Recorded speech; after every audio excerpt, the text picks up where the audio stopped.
Bon, c'est devenu un énorme chaos.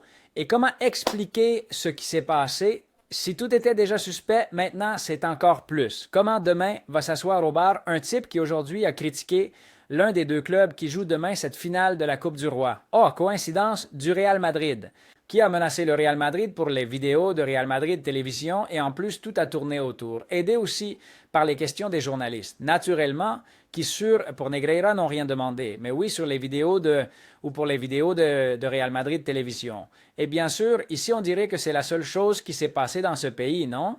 Quand c'est une chose toute petite, toute petite, toute petite, avec 1000 nuances.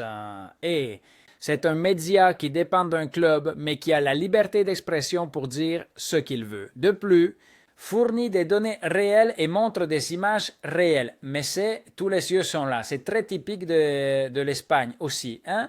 Et nous oublions ce qui est le plus grave qui s'est produit, non? Que pendant 20 ans, ce système arbitral a été corrompu. Il y a eu de la corruption systémique. Ce n'est pas nous qui le disons, c'est un juge qui l'a dit, non pas dans une ordonnance, mais dans plusieurs de son propre écriture.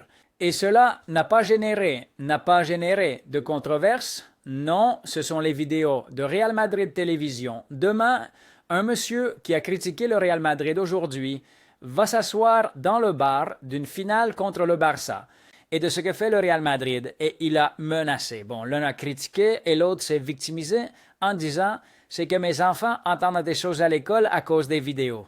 Parce que maintenant, vous l'entendrez. Il ne l'a pas dit ainsi, mais c'est « je vais parler des vidéos ». Non, je ne vais pas parler des vidéos, mais je vais dire que quand mes enfants vont à l'école, vraiment, écoute, c'est vraiment incroyable. Bon, maintenant nous voyons ce qu'a dit ce González Fuertes qui, attention, a été choisi pour le VAR, comme il a été choisi, que même Iturralde González a dit l'autre jour que c'est le moins mauvais. Parce que ce n'est pas risquer la carrière s'il se plante, ce n'est pas risquer la carrière d'un autre arbitre qui a plus de temps devant lui. C'est hallucinant ça, hein? Autrement dit, ils n'ont pas pris le meilleur. Ils ont pris quelqu'un là qui, j'insiste, c'est le moindre mal qui puisse arriver au CTA, mais non pas pour des raisons strictement techniques et de méritocratie dans le collectif arbitral, c'est pour sauver les meubles, le CTA. Et en plus, ils ont mis ceux qu'il fallait mettre, ceux qui, que l'on me comprenne, c'est un cosquer, et nous le mettons entre guillemets. Ils ont mis là deux sicaires qui allaient dire cela aujourd'hui en conférence de presse. Mais dans quel pays a-t-on vu cela? C'est incroyable. Ils les ont mis un jour avant pour critiquer l'un des deux clubs de manière pas tout à fait directe. Mais vous me comprenez? Enfin, même pas indirecte. Ils ont parlé des vidéos de Real Madrid Télévision. Mais dans quel pays, dans quel football cela peut-il se produire? Dans celui-ci. Dans un pays où au niveau politique, nous voyons ce que nous voyons et la réponse n'est pas de donner une explication à ce qui se passe, mais de se victimiser. Bon sang, si le gouvernement le fait, les arbitres ne le feront pas, n'est-ce pas?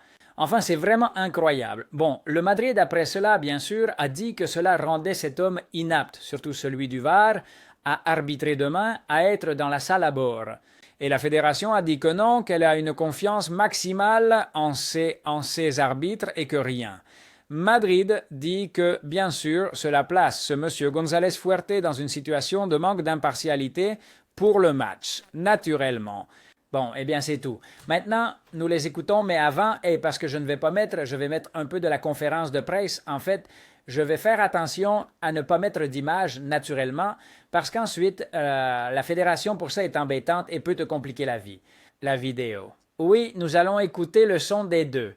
Et nous allons lire ce que González Fuertes a dit avant de l'écouter également, mais nous allons lire ce qu'il a dit au moment où il parle des vidéos. Ah, quand on leur a demandé, de Burgos Bengoechea, je le répète, il s'est victimisé, et l'autre est arrivé et dit, oui, je vais parler et je vais bien parler de ces vidéos. Donc le gars avait envie de dire des choses. Plus que ce qu'il a dit, ce sont les conséquences de ce qu'il a dit. Nous voyons sur les réseaux sociaux des personnes anonymes qui insultent, des menaces, sans aucun contrôle.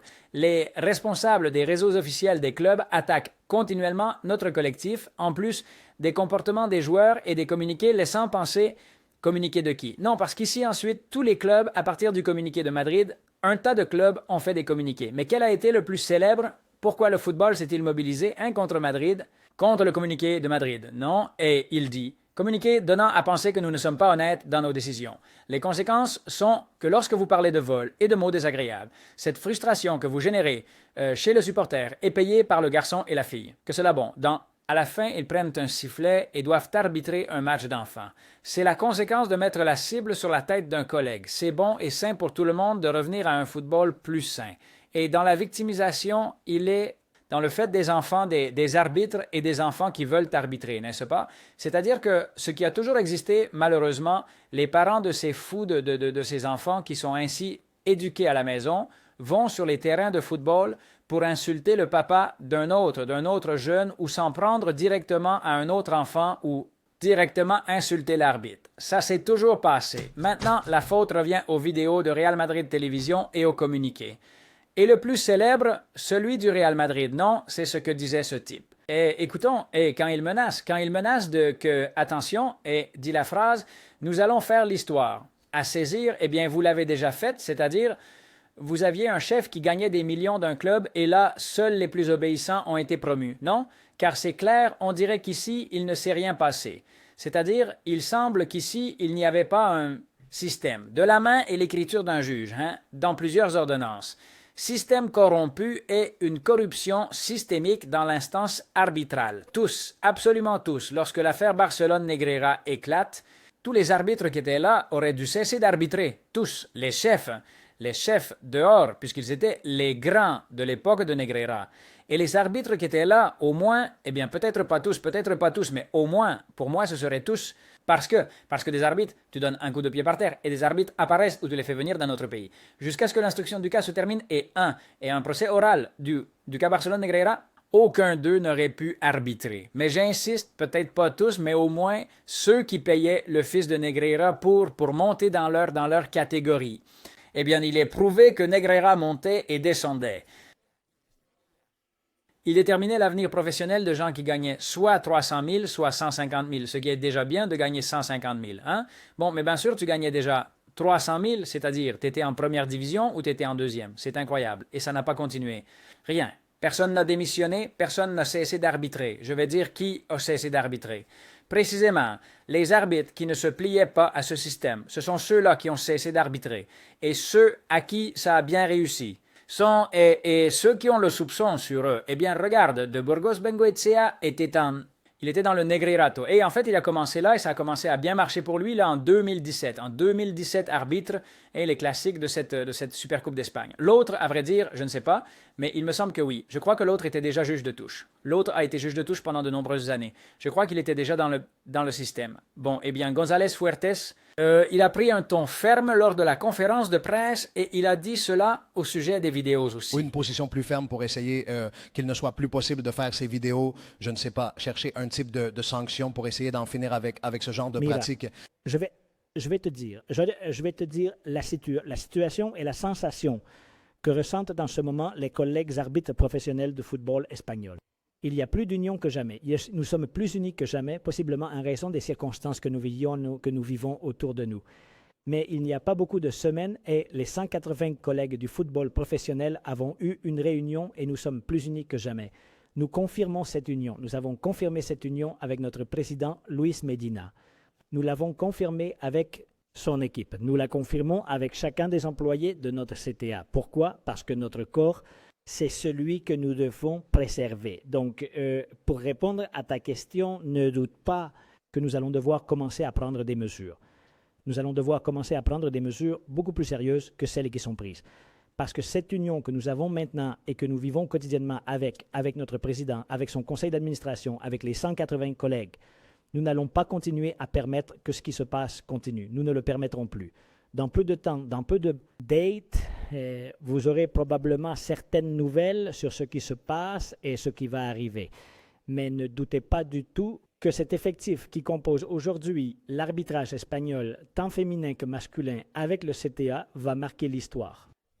Il va marquer l'histoire parce que nous n'allons pas continuer à supporter ce que nous supportons. J'insiste, pas de questions sur Negreira. Aucune. Détournez l'attention avec les vidéos du Real Madrid. Ici, il n'y a qu'un méchant, c'est le Real Madrid, c'est celui qui critique le système, qui au final sont tous les clubs. Au final, ce sont tous les clubs.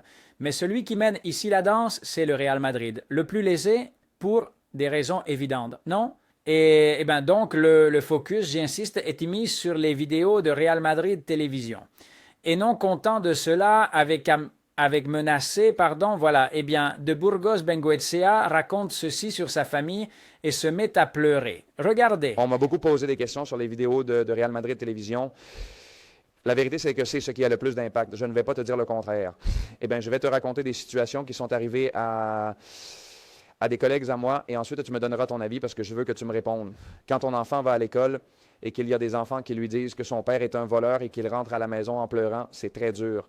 Et ce que je fais, dans mon cas, c'est d'essayer d'éduquer mon fils, d'accord? Pour lui dire que son père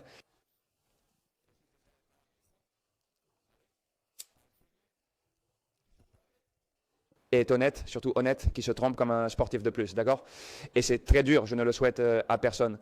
Mais le jour où je partirai d'ici, je veux que mon fils soit fier de ce qu'était son père et de ce qu'est l'arbitrage. Parce que l'arbitrage nous a donné beaucoup de valeurs et ce n'est pas juste. Ce que beaucoup de collègues, hommes et femmes, vivent, pas du football professionnel, car cela affecte nos familles, mais surtout du football de base. Donc que chacun réfléchisse à la direction que nous voulons prendre et à ce que nous attendons du sport et du football. D'accord? Je voudrais simplement que vous le sachiez. Eh bien, c'est que lorsque l'on se victimise, bien sûr, ce que l'on cherche aussi, c'est l'empathie des autres et à toucher un peu, etc. Et il y a un point, parce que ceux d'entre nous qui sont parents comprennent que lorsque tu parles de ton enfant, parfois dans n'importe quel discours, eh bien, ça peut te gagner un peu l'émotion et alors, eh bien, tu fais tes pucheros et tout ça, mais ce n'est pas quelque chose de joué, c'est que les enfants, enfin, que ses parents, vous comprenez, non? Mais bien sûr, et je ne dis même pas que ce monsieur ne veuille pas être honnête dans son travail et montrer à son fils qu'il l'est, mais je ne le doute pas. Mais peut-être que le problème ne vient pas des arbitres individuellement qui, il y aura ceux qui connaissaient à l'époque tout ce qui se passait et ceux qui agissaient de manière encore plus perverse.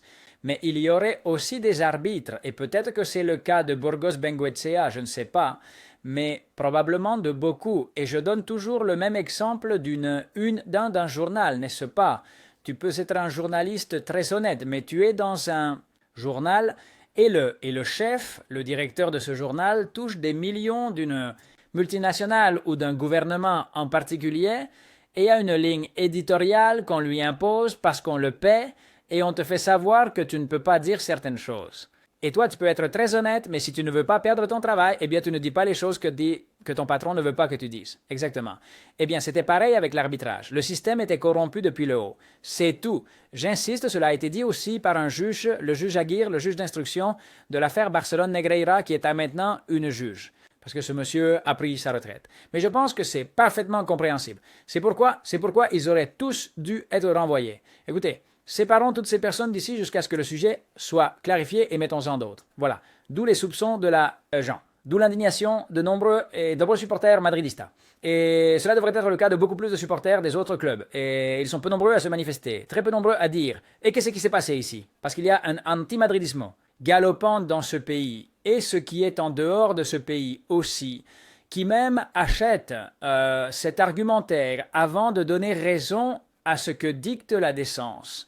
Et ça nous semble très bien que vous vous émouviez en parlant de votre fils et criez-le sur tous les toits, votre honnêteté, mais nous ne sommes pas coupables de ce qui se a fait dans son collectif, dans son état, dans le groupe de juges qui doivent arbitrer non pas une ligue, mais aussi une coupe, une super coupe, le football espagnol en général, qui était absolument pourri parce qu'un club payait votre chef et ici, les innocents payent rien pour les coupables.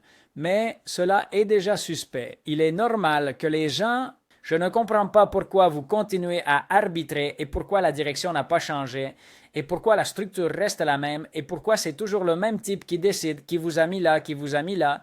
Et aujourd'hui, nous l'avons déjà vu parce que vous avez un petit travail à faire et vous avez commencé par la conférence de presse. Bon, Real Madrid Télévision, je crois que ça a été Jesus Alcaide. Ensuite, il a répondu. Eh bien sûr, enfin, tout cela lui semblait, ce qui nous semble à tous, n'est-ce pas?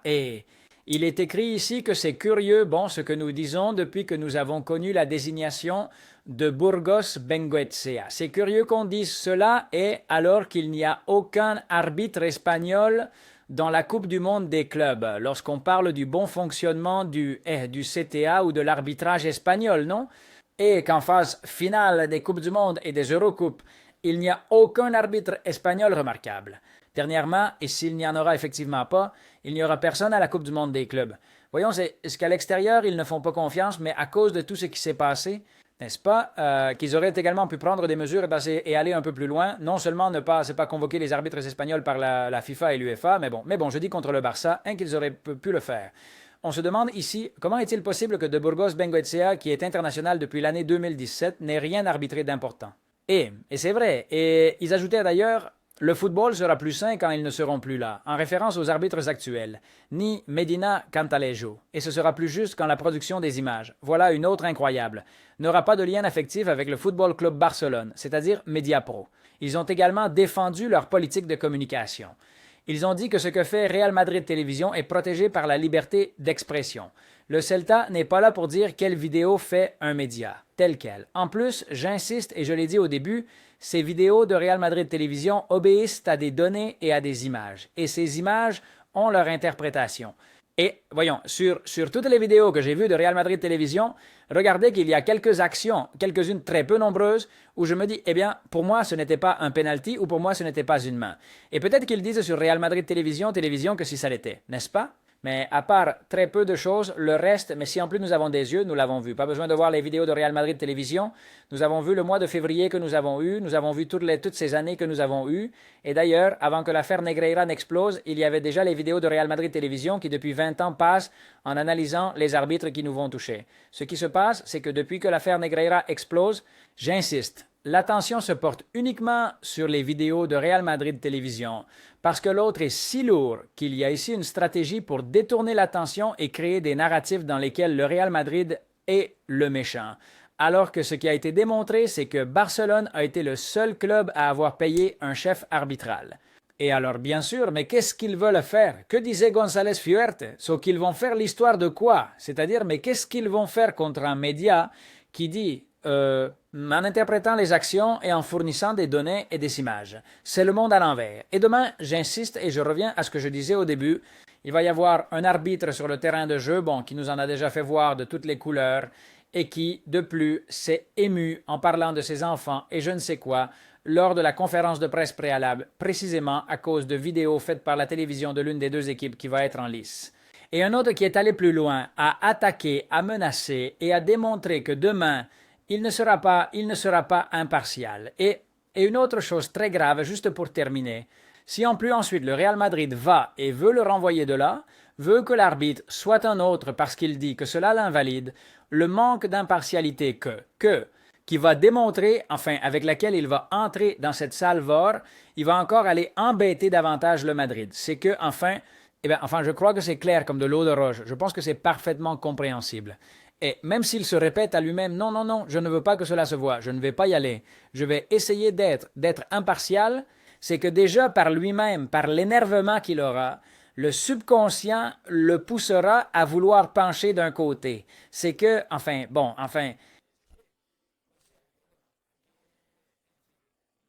on va la voir encore plus énorme. Ça a mal tourné, mais allons voir la finale de demain. Ensuite, Ancelotti parle et Flick, qui je crois parle à cette heure-ci quand j'enregistre cette vidéo, mais bon, ça sera dans la vidéo ce soir. Que tout se passe bien, mettez un like si vous avez aimé cette vidéo. Abonnez-vous s'il vous plaît, si ce n'est pas encore fait, c'est gratuit. Et activez la cloche pour être notifié des vidéos quand elles sortent. Et voilà, commentez, partagez et on se voit dans la suivante. Ciao!